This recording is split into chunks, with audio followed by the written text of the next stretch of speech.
జంగారెడ్డిగూడెం పట్టణంలోని పలు సమస్యలపై కౌన్సిలర్లు గళమెత్తారు. పట్టణంలోని మున్సిపల్ సమావేశ మందిరంలో జరిగిన కౌన్సిల్ సమావేశంలో పలు వార్డుల్లోని సమస్యలను కౌన్సిలర్లు చర్చకు తీసుకువచ్చారు.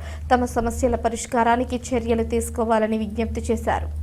Municipal vice chairman Muppidi Veeranjaneyulu, కౌన్సిలర్లు పిపిఎన్ చంద్రరావు, ఎల్ వెంకటేశ్వరరావు, అయినాల రమణమూర్తి, వలవల తాతాజీ, కరుటూరి రమాదేవి, నెట్రు సుబ్బలక్ష్మిలు మాట్లాడుతూ తమ వార్డుల్లోని నీటి ఎద్దడి అరికట్టాలని, రోడ్లు అభివృద్ధి చేయాలని, పారిశుద్ధ్య పరిస్థితిని మెరుగుపరచాలని కోరారు. అదేవిధంగా శేషాద్రి నగర్ పార్క్ అభివృద్ధికి నిధులు పెంచాలన్నారు. అంతేకాకుండా బైనేరు సమీపంలో ఉన్న శివాలయానికి వెళ్లేందుకు డంపింగ్ యార్డ్ సమస్య తలెత్తకుండా చర్యలు తీసుకోవాలని విజ్ఞప్తి చేశారు. కౌన్సిలర్లు తెలిపిన సమస్యలు పరిష్కారానికి కృషి చేస్తామని చైర్పర్సన్ బత్తెన నాగలక్ష్మి, కమిషనర్ వెంకట రమణలు పేర్కొన్నారు.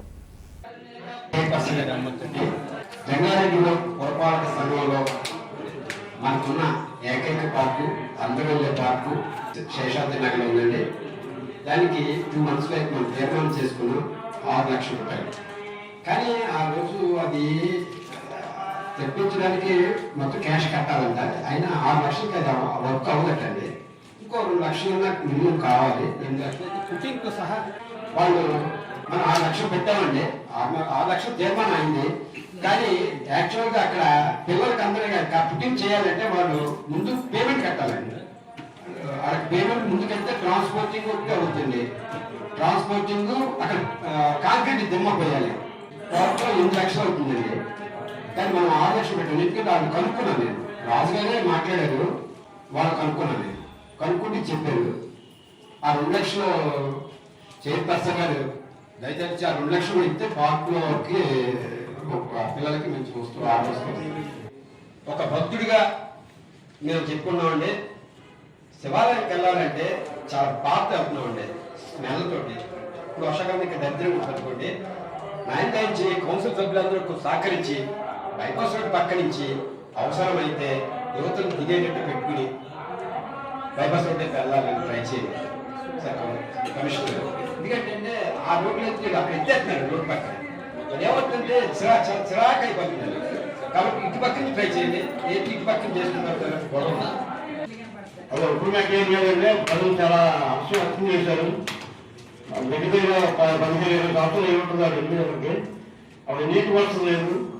సుమారు 5 లక్షలు వెచ్చించి సైన్యాన్ని అందరితో అలాగే కమిషనర్ గారు కౌన్సిలర్ సహకారంతో ఆ 5 ఫీజులు కూడా ప్రజలు అవసరం ఎక్కువ చేస్తున్నారు.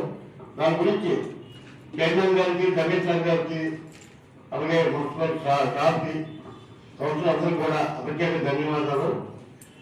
అయితే అప్పుడు మనం నాగలాగ ఏరియాలో మోటార్ వేయించామండి.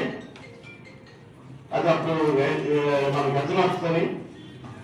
అది ఇప్పుడు మనకి నీటి వ్యవస్థ వచ్చింది. రెండూరుపేట, ఎలంపేట ఆ 3 లైన్లో రాత్రులు 2 అయిపోతుంది. మరి అది మోటార్ వేసారు. ఇప్పుడు వరకు మోటార్ వేయలేదు. ఓరేంచాం కానీ మరి దాని గురించి ఏం పట్టించుకుంటుంది. మరి ఆయన అడుగు మనం చేసుకున్నాం. అలాగే చైర్మన్ గారు దాని గురించి ప్రత్యేక శ్రద్ధ గురించి అక్కడ బోర్డుకి ఇస్తే మా ఏరియా జనం ఏంటంటే బయటికి పనులకు వెళ్తారు కదా. రాత్రులు అది 10-11 వస్తారంటే దాన్ని మరి క్లియర్ చేస్తారని చైర్మన్ గారికి, కమిషనర్ గారికి మరొకసారి నిర్ణయించుకుంటాను. చైర్పర్సన్ గారి అనుమతితో మన జంగారెడ్డిగూడెం పట్టణంలో పూర్వం నుంచి కూడా 6, 7, 8 వార్డులు ఎస్సీపేట అంతా కూడా డ్రింకింగ్ వాటర్ అంటే హై స్కూల్ నుంచి ఊరు అప్పట్లో అంత పెద్దది కాదు కాబట్టి తల్లారి సబ్బండి గారి హయాంలో వాటర్ హై స్కూల్ వాటర్ 6, 7, 8 వార్డులకు వచ్చేదండి.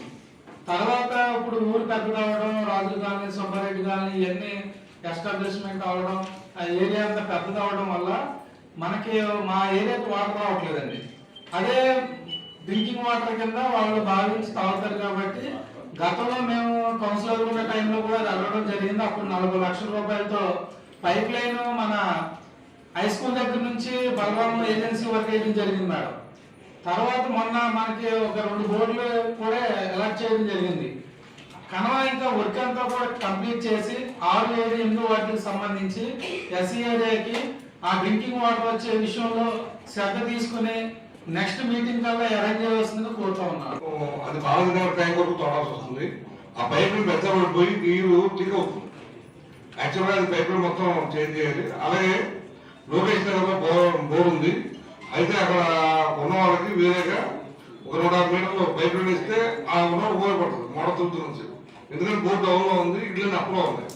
దాంట్లో కరెక్షన్ చేసి పెడతారని దాంట్లో తీసుకుంటారు క్వశ్చన్. సరే, ఆ ట్రాక్టర్స్ దారి బైపాస్ నుంచి దిగాలి పెట్టండి సార్. ఈ శివాలయం వెళ్ళేదాకా ట్రాక్టర్ బైపాస్ నుంచి అటు దారి ఇచ్చుకుని అటు వెళ్ళేలా పెట్టుకుంటే ఇటు అసలు మనకి ఇది లేకపోతే ఈ తుక్కు వేయటం వల్ల పాత బస్ నుంచి ఒకటే దాకా స్పీడ్ బ్రేకర్ వల్ల ఆ లారీ వేసిన తుక్కు కూడా రోడ్డు మీద పడుకుంటే చివరి దాకా అలాగే ఉంటుంది సార్. అదొక చిన్న రిక్వెస్ట్ ఏంటంటే శ్మశానం ఎదురుకుండా 4 బిన్స్ పెట్టారు సార్. మళ్ళీ వెంటనే ఒక 2 రోజులకో 3 రోజులకో రిమూవ్ చేస్తున్నారు. ఎవరికి అక్కడ ఏం జరిగినా వచ్చి ఆ శ్మశానం కాడికి వచ్చి ప్రశాంతంగా కూర్చుంటానికి లేకుండా అది ఆ పందులు ఆ కుక్కలతో చాలా ఆ ఎదురుకుండా ఇబ్బందిగా ఉంటుంది సార్. అది ఆ బిన్స్ ఫిల్ అయిన తర్వాత కంపల్సరీ తీస్తున్నారు, తీయట్లేదని అంటలేదండి.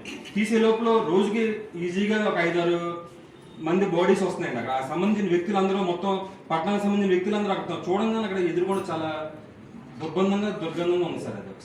అదొకసారి దృష్టిలో పెట్టుకోండి సార్. ఒకసారి వాటర్ రోడ్ మీద వచ్చేస్తుందండి. మొన్న ఆల్రెడీ మహాలక్ష్మి గారికి చెప్పాను, చేయిస్తామన్నారు. ఇంకా అవ్వలేదండి, అది ఒకటి అసలు అవ్వలేదండి. వాటర్ రోడ్ మీదకి వచ్చేస్తుంది పైప్ లైన్.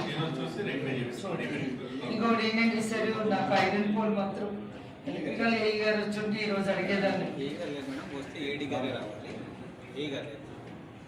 గారు మాటిచ్చారు సార్, చేయిస్తాను ఒకసారి సార్. నాగినగర్ పొట్టిపేటలో గాంధీబాబు దగ్గర పైప్ లైన్ రిపేర్ వరకు రోజు తీసి వదిలేస్తారు. అవి తీసి 2 months అవుతుంది మేడం.